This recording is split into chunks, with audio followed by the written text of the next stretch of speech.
Bismillahirrahmanirrahim.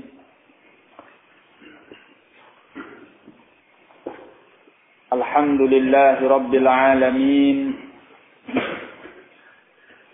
Wassalatu wassalamu ala asyrafil anbiya'i wal mursalin.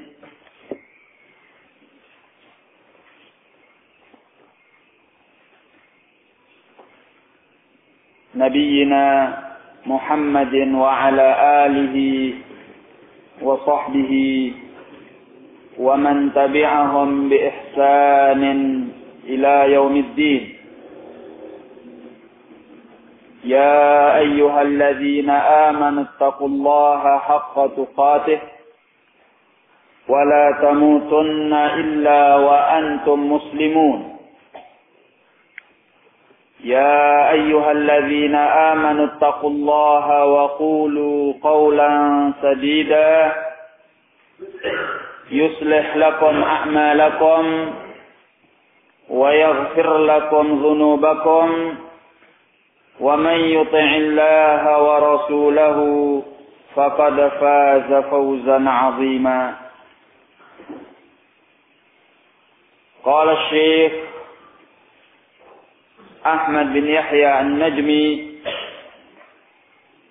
rahimahullahu ta'ala,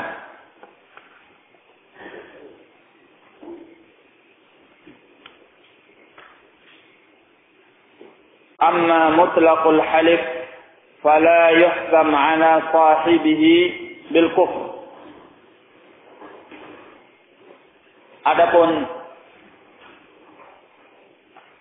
kemutlakan sumpah, maka tidak dihukumi atas pelakunya dengan kekafiran. Wala bisyirkil akbar, dan tidak pula dengan syirik yang besar. Artinya kalau semata-mata sumpah tanpa i'tiqad, tanpa keyakinan anna ghairallah a'zam minallahi ta'ala, tanpa keyakinan bahwa yang selain Allah itu lebih agung, lebih mulia daripada Allah subhanahu wa ta'ala, maka yang demikian ini tidak bisa dihukumi dengan kekafiran maupun syirik yang besar. Kalau seandainya sumpah itu adalah sumpah dengan nama yang selain Allah, fahuwa syirkun asghar.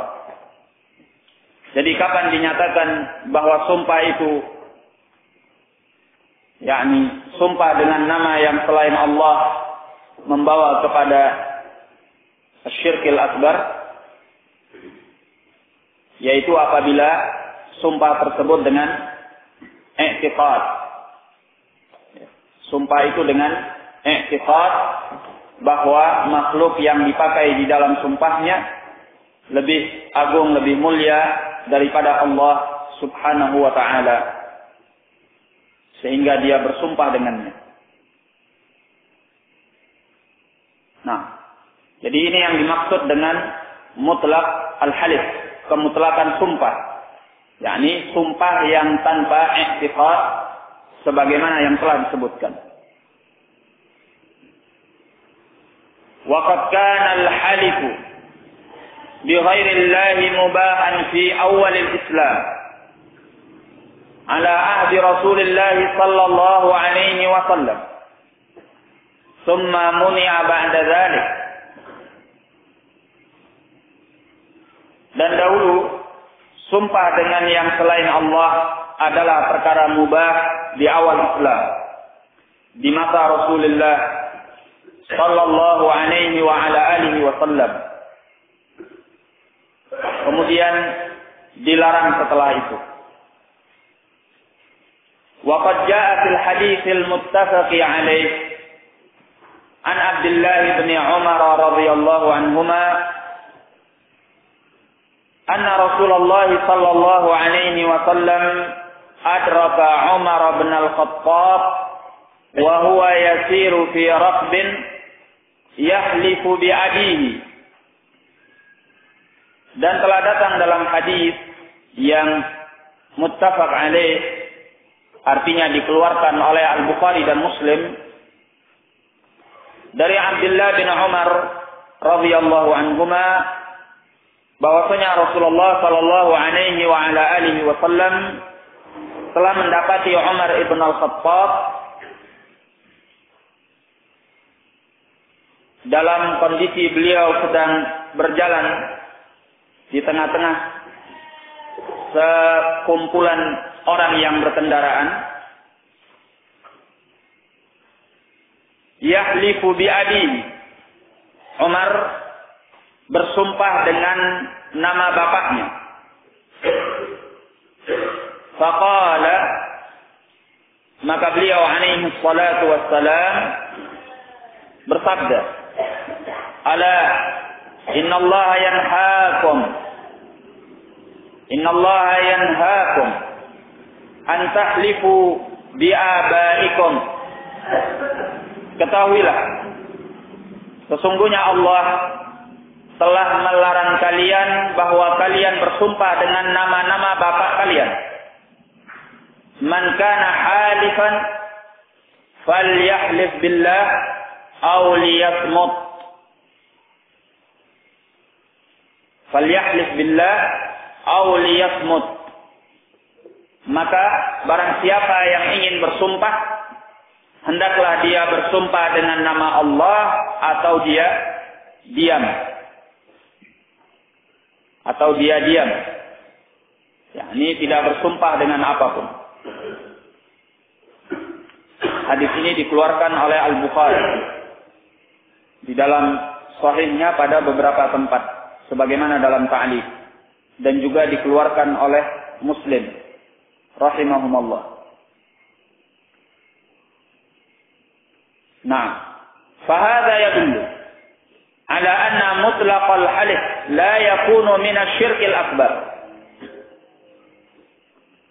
Maka ini menunjukkan bahwasanya kemutlakan sumpah tidaklah merupakan termasuk daripada syirik yang besar. Buktinya dahulu bahwa Umar ibn al-Khattab pernah bersumpah dengan nama bapaknya. Jadi dahulu di awal Islam diperbolehkan. Kalau seandainya ini adalah syirkul akbar, niscaya tidak demikian. Baik. Wa qala Ibnu Mas'ud radhiyallahu anhu. Berkata Abdullah bin Mas'ud radhiyallahu anhu, la an ahlifa billahi kadziban ahabbu ilayya min an ahlifa bi ghairihi shadiqa. Sungguh aku bersumpah dengan nama Allah dalam keadaan dusta. Sumpah dengan nama Allah dalam keadaan dusta terhadap apa yang dia sumpahi. Ahabbu ilayya min an ahlifa bi ghairihi shadiqan. Lebih aku sukai daripada aku bersumpah dengan yang selain Allah dalam keadaan jujur. Artinya jujur terhadap apa yang dia sumpahi. Pernyataan-pernyataan yang seperti ini apabila datang dari as-salaf atau datang dari ahlul ilm, tidaklah menunjukkan bahwa perbuatan maksiat yang lebih ringan itu dinyatakan diperbolehkan atau disukai oleh mereka. Hanya saja pernyataan ini untuk menunjukkan bahwa antara kemaksiatan yang satu berbeda nilainya dengan kemaksiatan yang lain. Pelanggaran yang satu beda nilainya dengan pelanggaran yang lain. Nah, seperti juga pernyataan sebagian ashabil hadis, la an azni ahabbu ilayya min an udallis, bahwa aku berzina lebih aku sukai daripada aku mentadlis. Hadza la yadullu ala anna zina ahabbu ilayhi. La yadullu ala anna zina yuhibbuhu huwa. Hanya saja menunjukkan apa? Bahwasanya perbuatan zina itu dari sisi bahayanya lebih ringan atau lebih di bawah tingkatannya dibanding at-tadlis yang bisa mensamarkan riwayat yang lemah menjadi kuat. Ya. Karena ini akan menjadi landasan untuk syariah. Atau bisa pula bermakna untuk memperingatkan perbuatan yang merupakan pelanggaran terhadap agama Allah harus benar-benar dihindarkan karena sangat berat.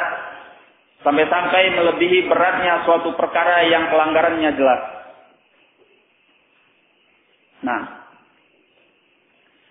maka pernyataan Abdullah bin Mas'ud di sini, la an ahlifa billahi kadziban ahabbu ilayya, bukan berarti bahwa bersumpah dengan nama Allah secara dusta itu adalah perkara yang dicintai, perkara yang diperbolehkan. Tetap ini perkara yang manhiyun anhu, perkara yang dilarang daripadanya. Hanya saja beliau nyatakan ahabbu ilayya min an ahlifa bi ghairihi shadiqan, dalam rangka untuk menunjukkan bahwa bersumpah dengan nama yang selain Allah walaupun jujur adalah lebih berat dibanding bersumpah dengan nama Allah dalam keadaan dusta. Ya. Nah, makanya Asy-Syaikh menjelaskan di sini, wa hadza fihi tanfirun min al-halif bi ghairillahi azza wa jalla. Hal ini di dalamnya terdapat tanfir, terdapat peringatan yang membuat kita lari daripada sumpah dengan yang selain Allah azza wa jalla. Nah, tidak menunjukkan bahwa sumpah dengan nama Allah secara dusta itu benar, perkara yang dicintai, tapi justru untuk menunjukkan apa? Bahwa bersumpah dengan nama yang selain Allah walaupun jujur adalah perkara yang mengerikan, perkara yang lebih berat. Nah, jadi jangan salah kita memahami nas-nas yang seperti ini.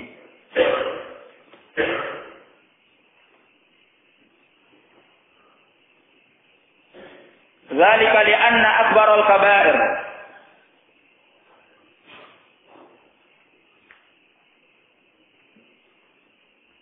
ahwanu minasyirkil asghar. Kata beliau, yang demikian itu karena sebesar-besar dosa yang besar ahwan, ya lebih ringan, minasyirkil asghar, daripada syirik yang kecil.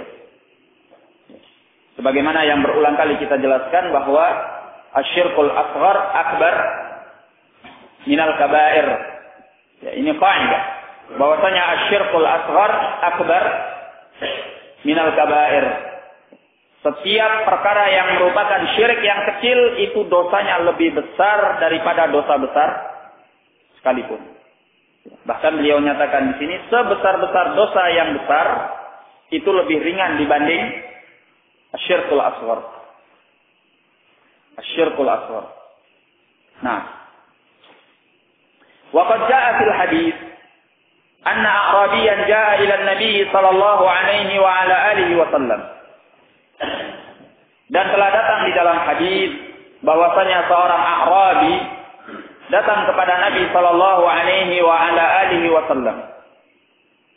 Faqala ya Rasulullah, mal kaba'ir? Maka dia bertanya, wahai Rasulullah, apa itu dosa-dosa yang besar? Qala al-isyraku billah. Beliau menjawab, yaitu berbuat syirik kepada Allah. Qala thumma madza? Kemudian dia bertanya, kemudian apa lagi? Qala uququl walidain, yaitu durhaka kepada kedua orang tua. Qala thumma madza? Kemudian dia bertanya kembali, kemudian apa lagi? Qala al-yaminul ghamus. Beliau menjawab, yaitu sumpah yang dusta. Ya, sumpah dengan nama Allah tetapi dusta di dalam sumpahnya. Ini disebut dengan al-yamin al-ghamus. Ya. Kalau kita mendapatkan di dalam kitab-kitab fikih pernyataan al-yaminul ghamus artinya sumpah dengan nama Allah tetapi dia dusta dalam sumpahnya. Nah, qala wa mal yaminul ghamus. Orang ini kembali bertanya, apa sumpah yang dusta itu? Qala, beliau menjawab, alladzi yaqtati'u mal imri'in muslimin huwa fiha kadzib. Dia mengambil sepotong harta seorang yang muslim padahal dia dusta di dalamnya. Nah, artinya dia bersumpah dengan nama Allah mengklaim harta sebagian dari muslimin padahal dia dusta dalam sumpahnya itu. Ya. Padahal dia dusta dalam sumpahnya yang mengandung klaim terhadap harta sebagian kaum muslimin. Nah, maka ini disebut dengan al-yamin al-ghamus. Nah, disebut dengan al-yaminul ghamus. Al-ghamus artinya yang mencelupkan, ya, sumpah yang mencelupkan. Ya, artinya bahwa orang yang bersumpah secara dusta ini dia dicelupkan di dalam azam, dicelupkan di dalam dosa, terancam dengan azab Allah. Baik. Fadalla qaulu ibn Mas'ud. Fadalla qaulu ibn Mas'ud.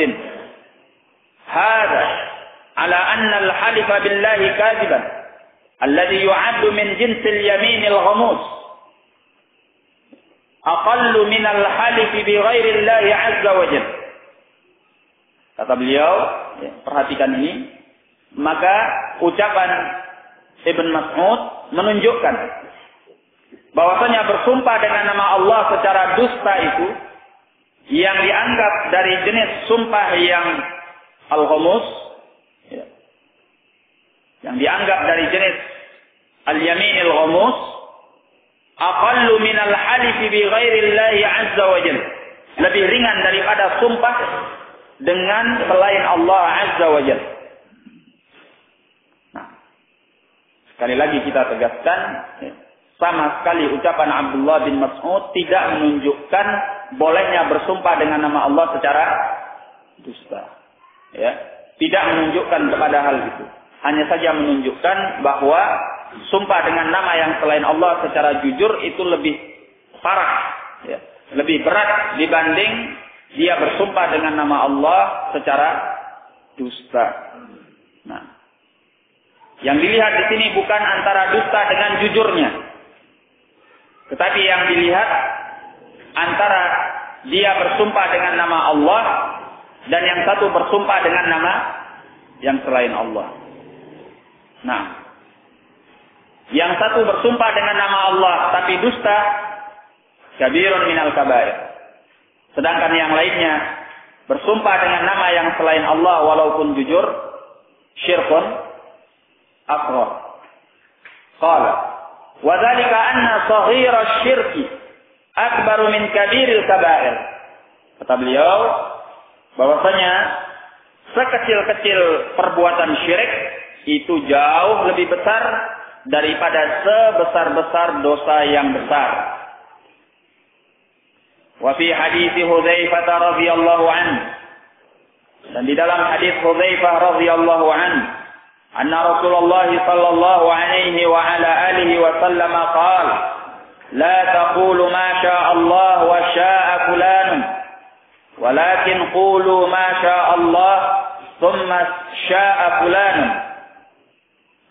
Dan di dalam hadis Hudzaifah radhiyallahu anhu bahwasanya Rasulullah sallallahu alaihi wasallam bersabda, la taqulu ma syaa Allah wa syaa fulan. Jangan kalian mengucapkan Allah berkehendak dan fulan berkehendak. Walakin qulu, akan tetapi ucapkanlah ma syaa Allah thumma syaa fulan. Allah berkehendak kemudian si fulan berkehendak. Rawahu Abu Dawud bisanadin sahih. Nah, hadza ta'limun min as-sahabiyyil jalil lil ummah. Ini adalah pengajaran dari sahabat yang mulia kepada umat ini. Hatta la yaqa'u fi syirkil asghar. Sehingga mereka tidak terjatuh ke dalam syirik yang kecil. Fa inna man qala ma syaa Allah thumma syaa fulan ihtata li nafsihi bil bu'di an mawatin syirk. Maka sungguhnya orang yang mengatakan Allah berkehendak kemudian si fulan berkehendak, dia telah menjaga untuk dirinya sendiri dengan menjauh daripada tempat-tempat syirik. Nah, dan jadikan sebagai kaidah bahwasanya asyirkul asghar akbaru minal kabair. Ya. Bukan berarti kita meremehkan dosa-dosa yang besar. Ya. Tapi kalau kita melihat kepada mana yang lebih berat antara syirik kecil dengan dosa yang besar, maka kita menjawab bahwa syirik kecil itu lebih parah daripada dosa yang besar. Nah, ya, minum khamr, mencuri, ini itu segala macam minal kabair, itu dari sisi dosanya lebih ringan dibanding apa? Dibanding syirik kecil seperti orang yang mengatakan Masya Allah wa sya'a fulan. Seperti orang yang mengatakan laulallahu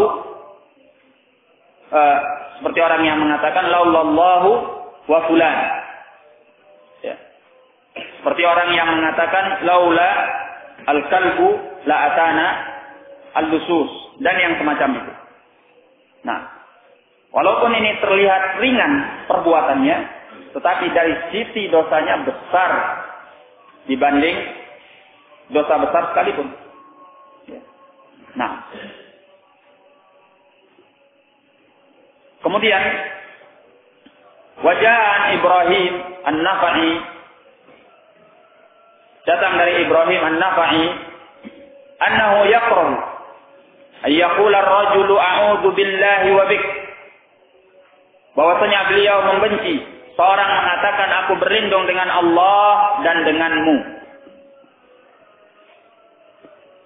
Wa yujawwizu, dan beliau membolehkan ayyaqul, bahwa dia mengatakan billahi tsumma bika, aku berlindung dengan Allah kemudian denganmu. Nah,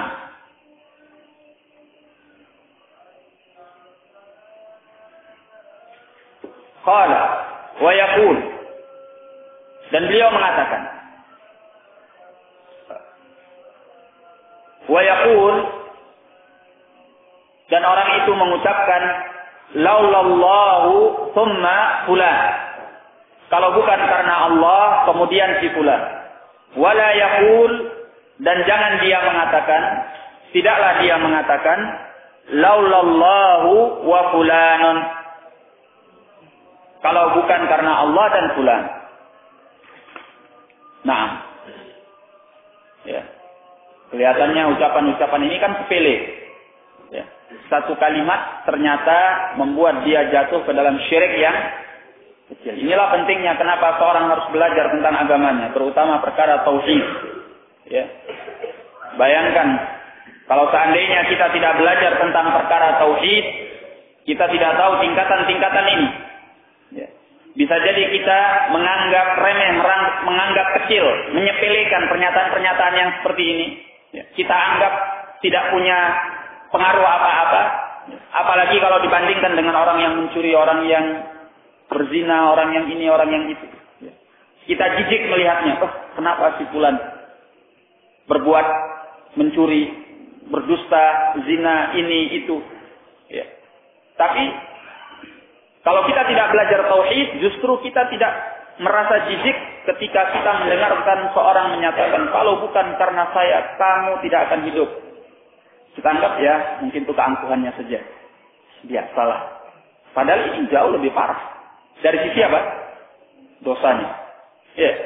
Jauh lebih parah dari sisi dosanya daripada perbuatan-perbuatan maksiat yang telah disebutkan. Ya. Maka jadikan sebagai kaidah bahwasanya asyirkul asghar akbaru minal kabair. tidak belajar at-tauhid, terkadang hal-hal yang seperti ini terucapkan oleh lisan kita. Tanpa kita mengetahui bahwa ini adalah asyirku al-asghar. Ya, kalau bukan karena saya, atau kalau bukan karena fulan, alan, dan sebagainya, kita jatuh ke dalam perbuatan syirik yang kecil, dalam keadaan kita menyangka bahwa itu perkara yang sepele. Nah, kemudian kata beliau, rahimahullah, usika ya Abdullah, antahzara minasyirki saghirihi wa kabir. Aku wasiatkan kepadamu, wahai Abdullah, bahwa engkau berhati-hati daripada perbuatan syirik yang kecilnya maupun yang besarnya. Wa anta bta'ida anhu, dan hendaklah engkau menjauh daripadanya. Bitaharruzi minal alfazil muhimati, dengan menjaga diri dari lafaz-lafaz yang menggambarkan akan syirik tersebut. Ya, al-muhimah yang menggambarkan, yang mencerminkan akan syirik tersebut. Nah, makanya kita tidak boleh menyepelekan hal-hal yang terkait dengan tauhid yang bisa menjauhkan kita daripada perbuatan syirik. Ya.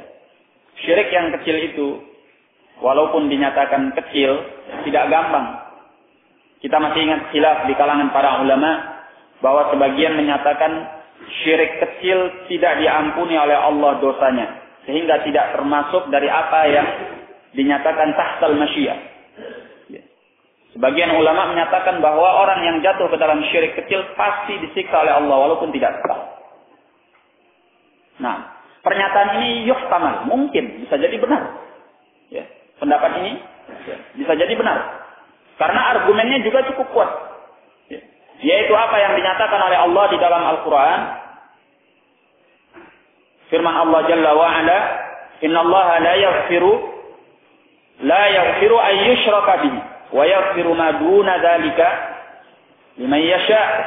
Sungguhnya Allah tidak mengampuni perbuatan syirik terhadapnya. Dan ma'ruf di kalangan para ulama bahwasanya apabila sebuah fi'il disertai dengan an-masdariyah, dia bisa ditakwil kepada masdar yang dengan takwilnya kepada masdar ini menjadikan pernyataan itu adalah pernyataan yang umum. Seperti firman Allah ini, la yaghfiru ay yushraka bihi, an-masdariyah. Datang setelahnya fi'il mudhari'. Dia bisa ditakwil kepada masdar. Apa masdarnya? Syirkan. Ya. Berarti innallaha la yaghfiru syirkan bihi. Sungguhnya Allah tidak mengampuni perbuatan syirik dengannya. Pernyataan syirkan bihi nakirah. Ya. Dan sebagaimana yang diketahui di kalangan ahlul ilm bahwasanya isim nakirah itu menunjukkan kepada makna yang mutlak. Ya. Artinya bisa termasuk di dalamnya syirik besar, bisa masuk pula di dalamnya syirik yang kecil. Ya. Dan ini adalah wajhun qawi. Ya. Wajah yang cukup kuat. Maka kalau kita lihat pendapat Syekhul Islam Ibnu Taimiyah rahimahullah, terkadang beliau cenderung untuk menyatakan bahwa syirik kecil itu tidak diampuni oleh Allah. Walaupun pada kesempatan lain beliau menyatakan diampuni oleh Allah. Ya, karena memang memiliki wajah yang kuat antara dua pendapat ini. Asy-syahid, sebagaimana yang diingatkan oleh Syekh Muhammad bin Shalih Al-Utsaimin rahimahullah, kita sebagai muslim muwahhid jangan pernah meremehkan syirik yang manapun. Ya, karena kondisinya seperti ini. Ya, apakah dia besar atau kecil? Dinyatakan kecil karena kalau dia dibandingkan dengan yang besar, tapi dosanya jauh lebih berat dibanding al-kabair. Asyirkul asghar akbar minal kabair. Naam. Jadi mempelajari perkara tauhid dan mengetahui tentang yang terkait dengan masalah syirik sungguhnya adalah perhatian yang harus kita sangat memperhatikannya, terutama di dalam mempelajari, mentelaah, mengamalkan, sehingga kita tidak terjatuh ke dalam hal-hal yang membuat kita celaka di dalam dunia ini maupun akhirat nanti. Ya. Dan sungguhnya mempelajari tauhid adalah perkara yang wajib aini atau wajib kifai. Abdullah. Kifai wala aini. Aini. Ya. Mempelajari tauhid adalah kewajiban aini, fardu ain, la fardu kifayah. Ketika Rasulullah sallallahu alaihi wa ala alihi wasallam menyatakan talabul ilmi fardhatun ala kulli muslim.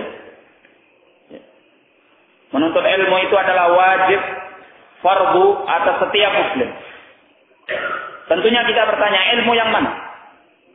Al-Imam Ahmad rahimahullah ketika beliau ditanyakan kepadanya tentang ilmu yang bagaimana yang diwajibkan atas seorang muslim, beliau menjawab, yaitu al-ilmu alladhi yaqumu bihi dinu. Ilmu yang dengannya tegak agamanya. Apa yang ilmu yang bisa menegakkan agama kita? Di antaranya yang paling terpenting adalah tauhid. Ya. Ini adalah ilmu yang bisa menegakkan agama kita dan bahkan ini adalah fondasinya. Ya. Maka sangat mengecewakan tentunya apabila seorang muslim kemudian melalaikan mempelajari tauhid, memahami tauhid, mentelaah tauhid, karena ini perkara yang sangat fundamental di dalam agamanya. Orang-orang yang tidak mengerti akan tauhid, dia akan celaka di dunia wal akhirah. Nah,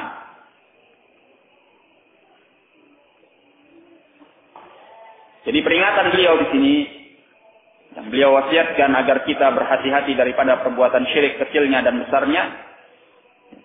Ini tidak akan mungkin terlaksana tanpa kita mempelajari at-tauhid, mempelajari at-tauhid. Ya. Dan jangan pernah bosan untuk mempelajari at-tauhid. Ya. Sebagaimana kita tidak bosan untuk kita melaksanakan sholat selama 5 waktu pada setiap harinya. Karena itu kewajiban. Ya. Seperti itu pula kita mempelajari tauhid adalah kewajiban. Ya. Kita akan ditanya oleh Allah Jalla wa'ala di akhirat nanti ketika kita melanggar suatu ketentuan tauhid, kenapa kita tidak mengerti akannya. Kita berdosa di sisi Allah Subhanahu wa ta'ala. Dan alhamdulillah kita memuji Allah Jalla wa'ala yang telah memudahkan kepada kita sarana-sarana untuk mempelajari tauhid. Para ulama telah menuliskan kitab-kitab, ya bahkan mereka mewariskan itu dengan perbendaharaan ilmu yang cukup, baik dari mulai kitab yang kecil sampai yang besar sekalipun, ya, terkait dengan masalah at-tauhid. Nah,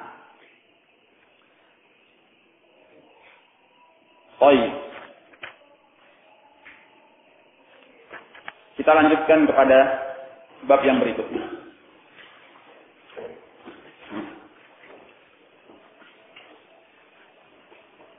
Bismillahirrahmanirrahim.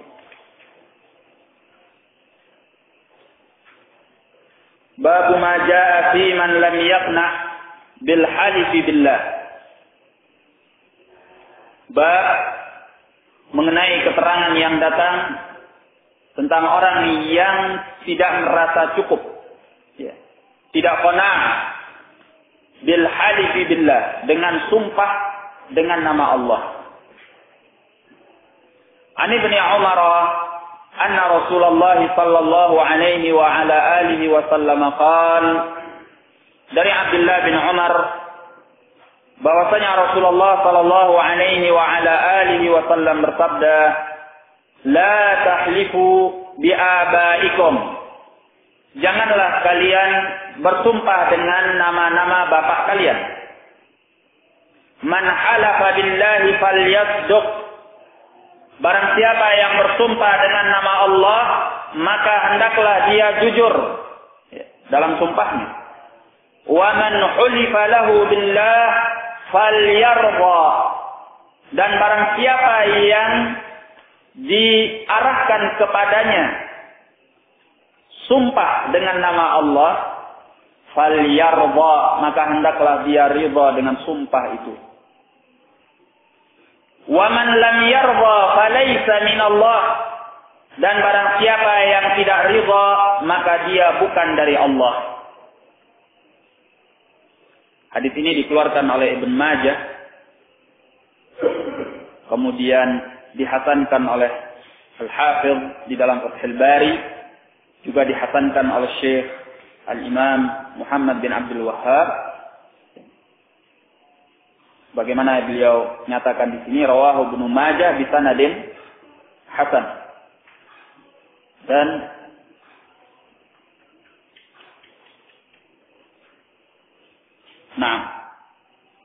Al-Busiri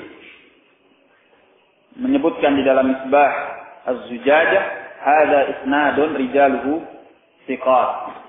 Sanad ini para periwayatnya adalah thiqat.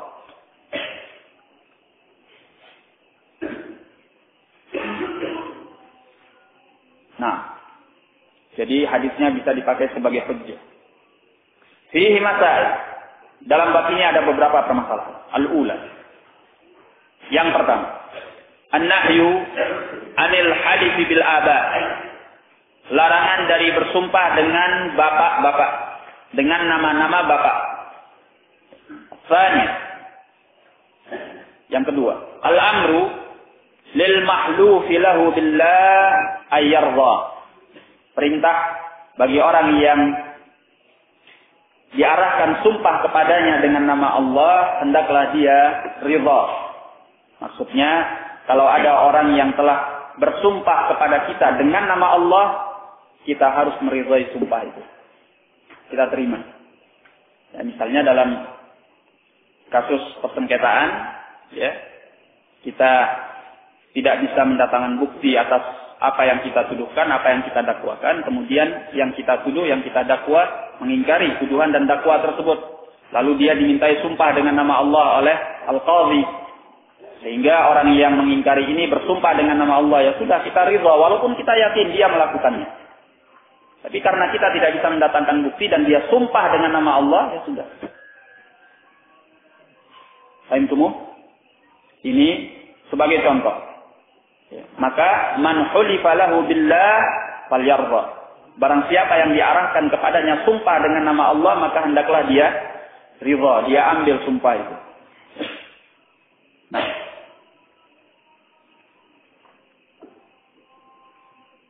Kemudian as-salisa, yang ketiga, wa'idun man lam yarda.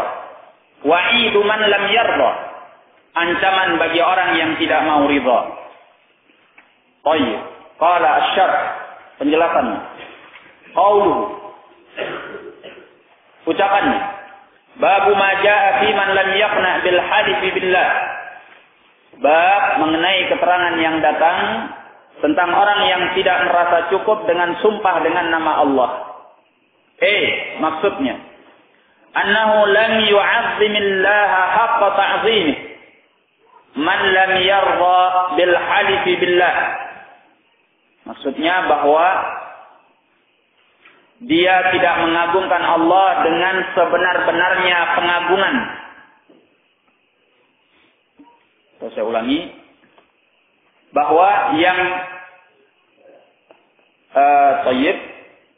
bahwa tidaklah mengagungkan Allah dengan sebenar-benar pengagungan orang-orang yang tidak ridha dengan bersumpah dengan nama Allah.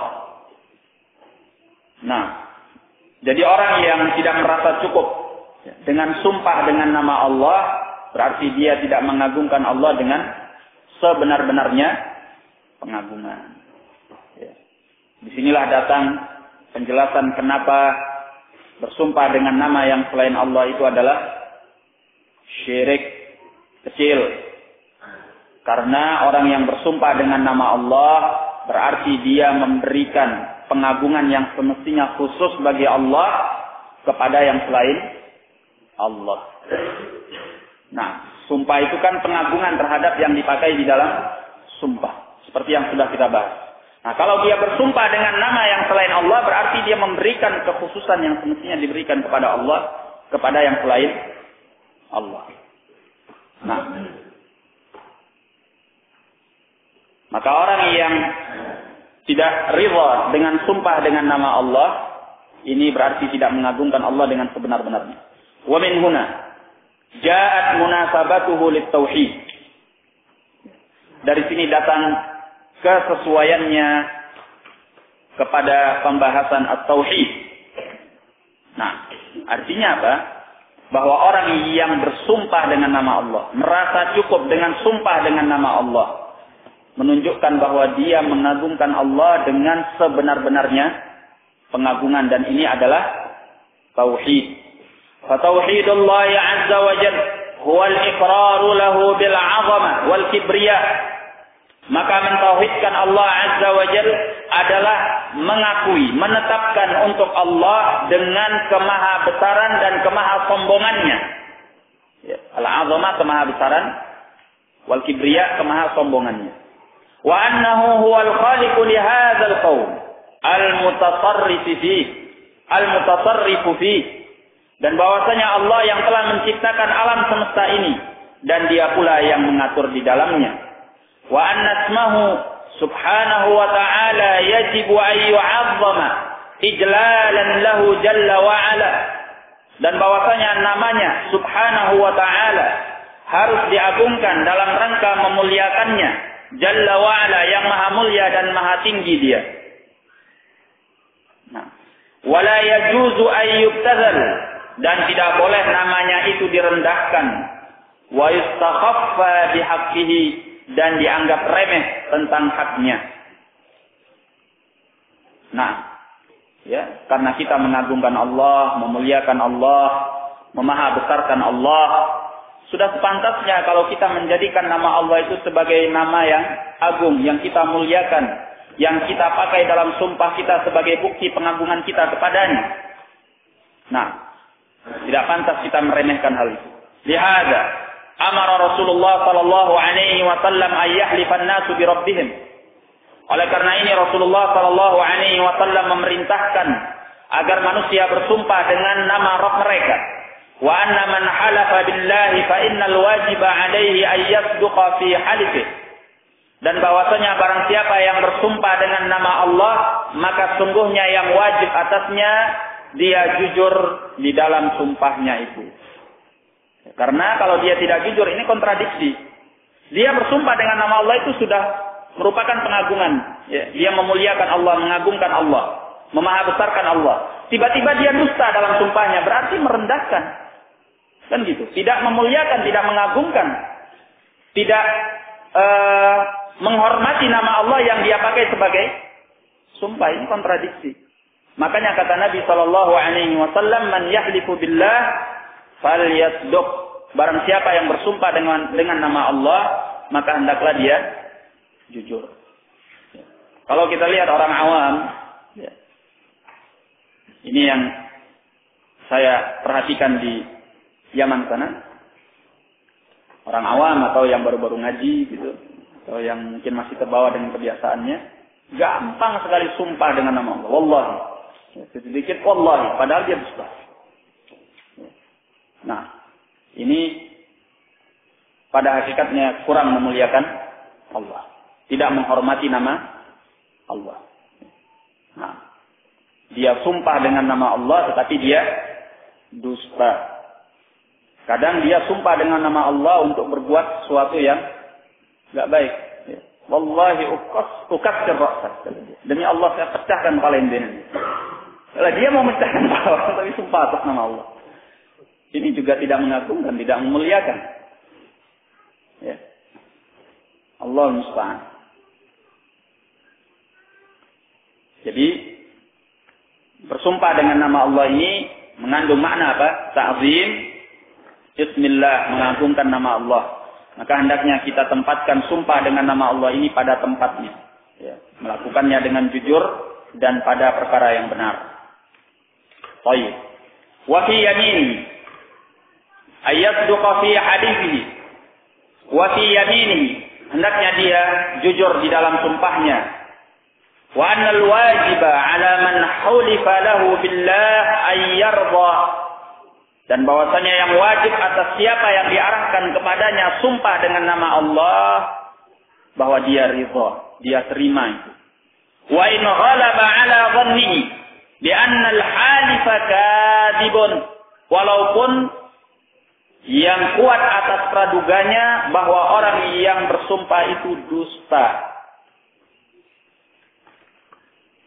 Nah, misalnya kita jualan, ya jualan, katakan jualan mangga, ya. Ada orang beli, kita lihat dia ngambil 3, tapi ketika bayar dia bayar 2. Saya bilang, kamu ngambil 3, kok bayar 2? Wallahi saya cuma ngambil 2. Ya. Wallahi saya ngambil 2. Apa yang harus kita perbuat?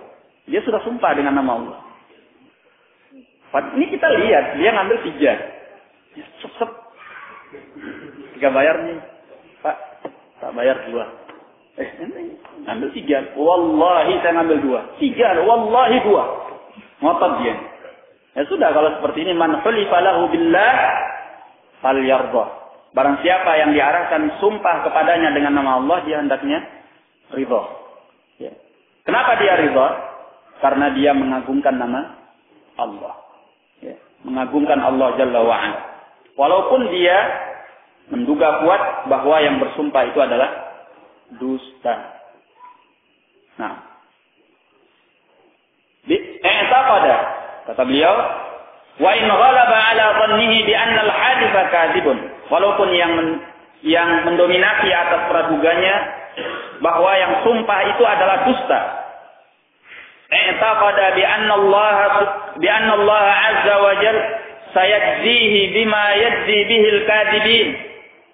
Ya. Dia pasrahkan urusannya kepada Allah. Dia yakini bahwasanya Allah azza wa jalla akan membalasnya dengan apa yang Allah balas terhadap orang-orang yang pendusta. Ya sudah. Kalau dia sudah bersumpah atas nama Allah, walaupun kita menduga kuat dia ini dusta, kita terima saja. Kita yakini Allah akan membalas dia. Sebab dia telah bersumpah dengan nama Allah. Ya. Dia telah memakai nama Allah yang sepatutnya diagungkan. Dia akan menerima balasan itu karena Allah tidak akan membiarkannya. Baik. Kemudian, qala sayajzihi bima yajzi bihi al-kadhibin al-mutajarri'ina 'ala Allah subhanahu wa ta'ala. Dia meyakini bahwasanya Allah akan mengganjarnya dengan apa yang Allah ganjar terhadap orang-orang yang pendusta, yaitu orang-orang yang berani nekat atas Allah subhanahu wa ta'ala. Ya. Walihada jaa, oleh karena itu datang di dalam riwayat, wa man hulifa lahu billah falyardha. Barang siapa yang diarahkan sumpah kepadanya dengan nama Allah, maka hendaklah dia ridha. Wa man lam yardha falaysa min Allah. Dan barang siapa yang tidak mau ridha, maka dia bukan dari Allah. Wa hadha wa'idun yadullu ala anna man lam yardha bil yamin billahi azza wa jalla wa yaqna'u bihi wa ya'lamu bi anna fillahi khalafan min kulli syai', fa hadha dalilun ala dha'fi iman. Kata beliau rahimahullah, ya, mengomentari pernyataan barang siapa yang tidak ridha maka itu bukan dari Allah. Hadza wa'idun. Ini adalah ancaman, kata beliau. Yadullu ala anna, yang menunjukkan bahwasanya man lam yarda bil yamin billahi azza wa jalla. Barang siapa yang tidak ridha dengan sumpah dengan nama Allah azza wa jalla, wa yaqna'u bihi, wa yaqna' bihi, dan tidak merasa cukup dengannya. Wa ya'lam bi anna fillahi khalafan min kulli syai', dan dia tidak merasa cukup untuk mengetahui bahwasanya Allah memiliki khalaf, yakni pengganti yang mewakili pada setiap sesuatu. Fa hadza dalilun ala dha'fi imani, maka ini menunjukkan atas kelemahan imannya. Kalau dia tidak merasa cukup dengan sumpah dengan nama Allah itu, artinya dia punya iman yang lemah kepada Allah. Ya, dia tidak percaya kalau Allah akan membalas orang ini kalau dia dusta. Ya. Nah, bukankah semestinya dia percaya kepada Allah, meyakini bahwasanya Allah tidak akan membiarkan orang itu? hendaknya dia mengetahui bahwasanya Allah memiliki pengganti yang mewakili Allah pada setiap sesuatu yang akan membalas perbuatan baik dengan kebaikan, yang buruk dengan keburukan. Makanya dinyatakan dalam hadis, "Wa man lam yarda falaisa min Allah." Orang yang tidak mau ridha, yang tidak mau merasa cukup dengan sumpah dengan nama Allah itu, maka dia bukan dari Allah. Ya, makanya dalam pengadilan yang diajarkan oleh Rasulullah Sallallahu Alaihi Wasallam untuk seorang yang menuduh mendatangkan bukti, yang mengingkari mendatangkan sumpah. Ya. Beliau menyatakan al-bayyinatu 'alal mudda'i wal yamin 'ala man ankar. Ya. Orang yang menuduh, orang yang mendakwa hendaknya mendatangkan bukti, mendatangkan saksi, dan bagi orang yang mengingkari hendaknya dia mendatangkan sumpah.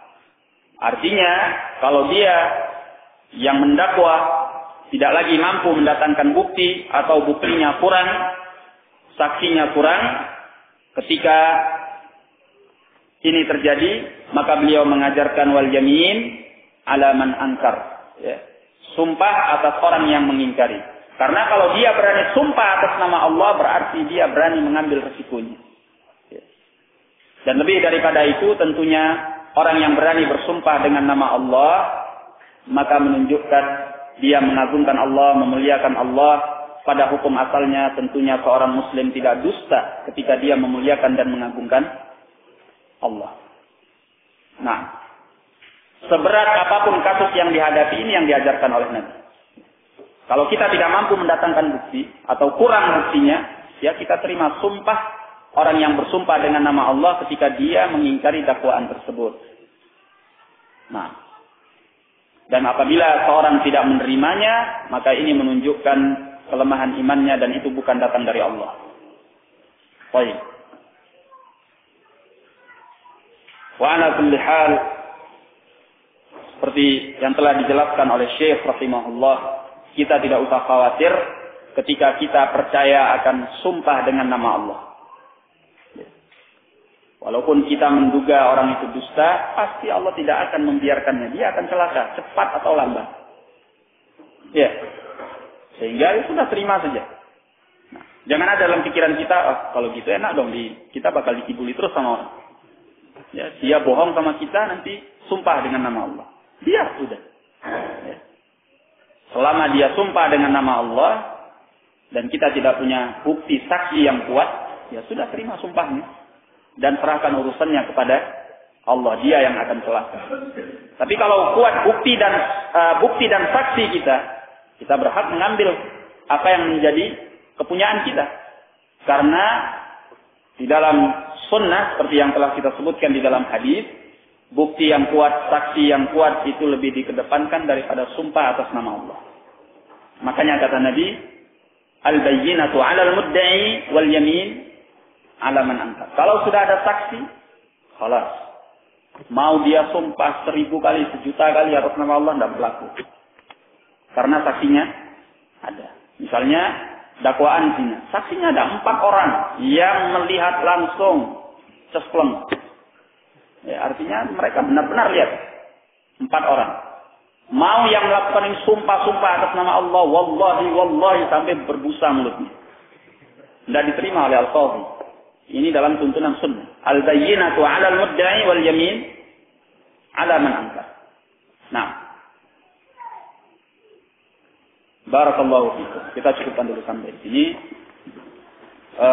Tadi ada pertanyaan tentang pelajaran yang lalu, yaitu pernyataan la taj'alu fiha fulanan. Ini hanya kelanjutan dari kelengkapan kalimat yang disebutkan sebelumnya, yaitu dinyatakan wa qaulur rajuli laulallahu wa fulanun la taj'alu fiha fulanan. Artinya kalau bukan karena Allah dan fulan, engkau tidak dapat menjadikan padanya fulan. Nah, itu yang saya pahami. Wallahu a'lam.